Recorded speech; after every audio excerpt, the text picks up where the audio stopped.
You thought awakening would bring peace, that everything would finally make sense. The noise would quiet, the pain would fade, and you'd see life clearly, but instead, everything feels upside down. You're questioning your beliefs, your purpose, your relationships, even who you really are. The things that once gave you comfort now feel hollow. And sometimes you wonder, am I awakening or am I losing myself? Carl Jung once said, "There is no coming to consciousness without pain, because when you truly wake up, you don't escape reality. You see it without filters. And that's what shakes your world. You stop accepting easy answers. You start sensing what's real and what's not. And suddenly, you can't go back to pretending. This isn't confusion. This is clarity being born. And once it begins, you'll never see life the same way again." Awakening feels like light breaking through fog. You start noticing things you used to ignore. Small details in people's words, the energy behind their actions, the masks they wear to survive. It's subtle at first, until it isn't.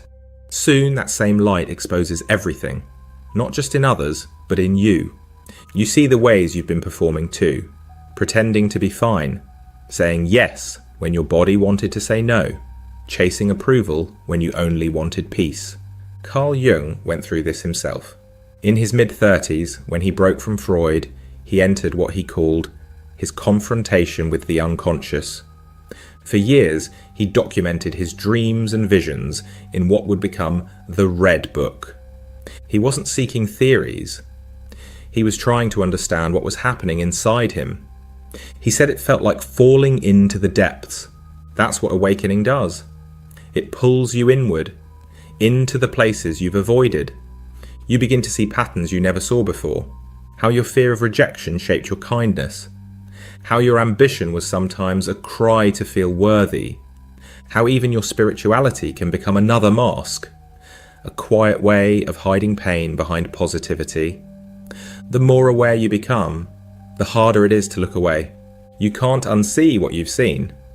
You start asking, if I'm not who I've been pretending to be, then who am I? If the things I used to care about don't move me anymore, what's left? It's confusing, yes, but it's also sacred, because questioning isn't the end of your growth. It's the beginning of your truth. As your awareness deepens, you feel a strange emptiness where certainty used to live. The things that once made sense, your ambitions, beliefs, even your sense of right and wrong, begin to lose their sharp edges. You notice how many choices were shaped by fear. Fear of not being enough, fear of disappointing someone, fear of standing alone. It's not that you were fake, you just didn't know there was another way to live. Carl Jung wrote about this in Modern Man in Search of a Soul. He said most people don't truly live their own lives. They act out the expectations of the collective. When you start awakening, that illusion falls apart. Suddenly you see how much of you was inherited. The career you chose to make your parents proud. The personality you shaped to fit in. The way you learned to smile so no one could see how tired you were. You start asking questions you never dared to ask. Do I actually want this life? Who am I when I stop performing? That's where many people panic, because the mind has spent years building walls of meaning just to feel safe. When those walls crack, you feel exposed, unanchored. Jung once said, people will do anything, no matter how absurd, to avoid facing their own souls. To face yourself means watching everything you've built start to crumble, and trusting that something real will rise from the dust. He saw this in one of his patients, a successful man who had recurring dreams of being trapped in an old house. Each time, he'd walk deeper inside, only to find another room hidden behind the walls. Jung helped him realize the house was his psyche, and each room was a part of himself he had never lived. He had built his life so perfectly that he'd left no space for his own soul. That's what many of us do. We trade authenticity for approval until awakening comes along and starts knocking on the locked doors. It's painful, yes, but it's not punishment. It's the psyche's way of saying, there's more of you to be lived. As your awareness grows, you don't just see light, you start seeing your shadows too. Not the ones you talk about, but the ones you've spent years running from. The envy, the resentment, the selfishness, the small hungry parts that never got love. For the first time, you realize awakening isn't about becoming pure. It's about becoming whole. Carl Jung called this the encounter with the shadow. He wrote, "There is no light without shadow, and no psychic wholeness without imperfection." Because awakening isn't about rising above your flaws. It's about seeing that they're part of your wholeness. You start noticing how often your goodness came from guilt, how your patience came from fear, how even your compassion sometimes came from the need to be liked. And you begin to wonder, was I ever truly kind? Or just trying to be seen as kind? That realization hurts. But that's what real self-awareness feels like. It burns through illusion until only truth remains. Jung saw this in many patients. People who thought their suffering came from the world, when it was really coming from the parts of themselves they had disowned. A woman who couldn't stand her husband's anger until she saw she was terrified of her own. A man who judged others for being lazy until he realized how exhausted his own soul had become. The shadow shows you where you're still split, but you're not breaking. You're integrating. You're learning to sit with contradiction, to be kind and still have boundaries, to love deeply and still walk away, to feel anger without letting it poison you. That's the paradox of awakening. It doesn't make you perfect. It makes you honest, Jung once said. I'd rather be whole than good, because goodness can be faked. Wholeness cannot. You don't heal by becoming someone better. You heal by becoming someone real. At some point, you feel it. The quiet distance between you and the world you used to know. It's not dramatic. You still laugh. You still show up. But something feels off. Like you're watching life from the outside now. Conversations that once excited you start to feel shallow. You can't fake small talk the way you used to. The parties, the gossip, the chase for validation. It all feels empty. Carl Jung wrote that modern life pushes us to identify with the crowd, to become normal. But the more conscious you become, the less that word means anything. You realise that normal isn't peace. It's just collective distraction. You start questioning the world's version of success, the endless striving, the obsession with being seen, the need to constantly prove your worth.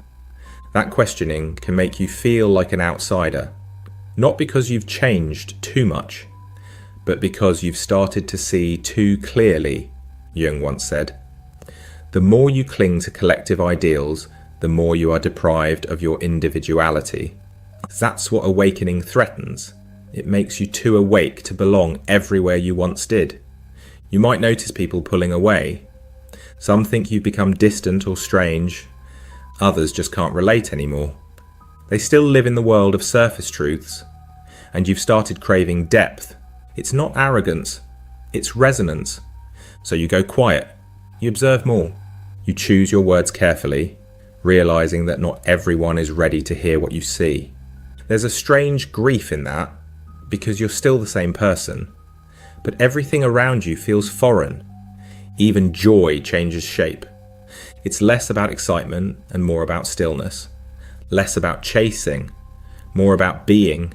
In that stillness, something begins to grow, a deeper sense of self that no crowd can give you. You realize awakening doesn't make you superior. It just makes you honest about what no longer fits. The price of awakening is belonging. The reward is becoming yourself. After a while, you realize the questioning never stops. It just changes shape. In the beginning, it feels like falling apart. But as time passes, something softens. The need for answers turns into a deeper kind of listening.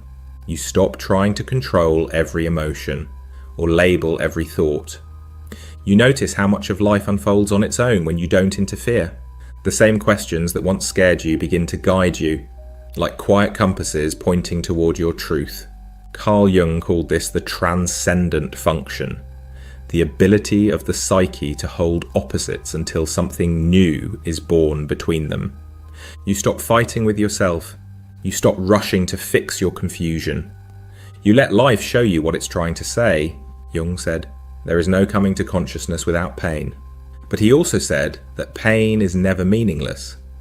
It's the language your soul uses to get your attention. You start seeing this in real life. That friend who left, they taught you boundaries. That job that broke you, it revealed what you were never meant to chase. That season of emptiness, it stripped away everything false so something truer could emerge. You begin to understand that awakening was never about becoming untouchable or wise. It was about becoming real. You can still feel pain, still get lost, still fall apart, but now you do it with awareness. Your questions no longer destroy you, they deepen you.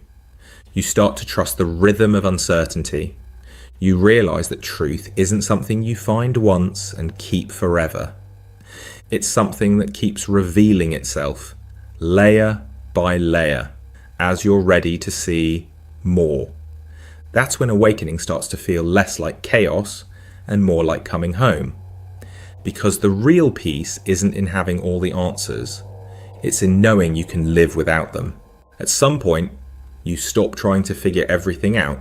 You stop chasing meaning like it's a finish line.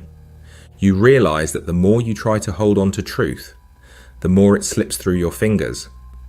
And that's when real peace arrives. Not when you understand, but when you allow. Carl Jung said, the greatest and most important problems of life are all fundamentally insoluble. They can never be solved, only outgrown. Maybe that's what awakening really is. The slow outgrowing of illusions that once made you feel safe.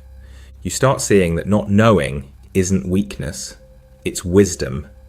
Because only the ego needs certainty. The soul is at home in mystery. There's a lightness that comes with this.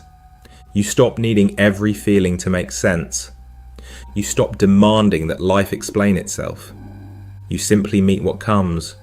Joy, loss, confusion, peace.